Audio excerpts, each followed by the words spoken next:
कभी किसी छोटे से गांव में एक बुजुर्ग आदमी रहता था। उसका नाम था धर्मराज। वह गांव के लोगों के बीच बहुत ही प्रिय थे।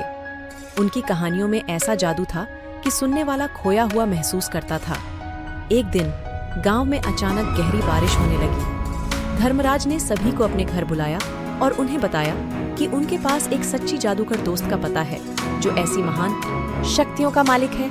उन्होंने कहा, वह एक अजीब और चमत्कारी चीज है जो तुम्हें अपने मन की इच्छा से मिल सकती है, लेकिन यह मिलना आसान नहीं है।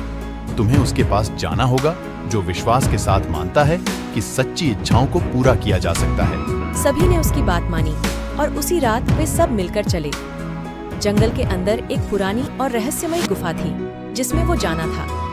वहां पहुंचकर उन्होंने जादूगर से मिलने की कोशिश की।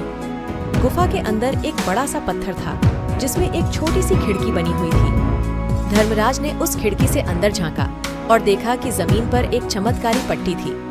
वह पट्टी बोली, मैं सच्ची मनोकामनाएं पूरी करती हूँ, लेकिन यह तभी होगा जब तक तुम मुझसे कुछ मांगना नहीं चाहते।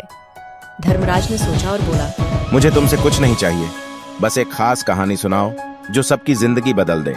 जमीन ने एक ध्वनि की गूंज सुनाई और अचानक धर्मराज को लगा कि उसके शरीर में जादू की शक्ति घुल रही है।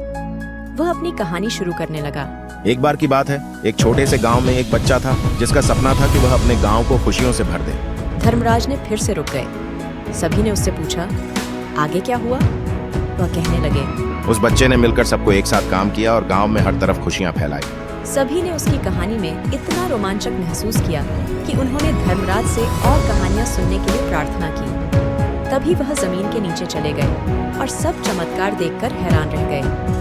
धर्मराज ने सभी को बताया कि खुशियों का राज यही है कि वो हमारे अंदर होता है, हमारी कहानियों में होता है। उसकी बातों ने सभी को गहरे अर्थ में सोचने पर मजबूर किया। वे सभी वापस गांव लौटे, लेकिन उनके दिलों में धर्मराज की वो कहानी हरदम बसी रही। इस रूप में धर्मराज की कहानियां न केवल उनके गांव के लोगों के दिलों में बसी, बल्कि उन्हें सोचने और समझने का नया नजरिया भी दिया।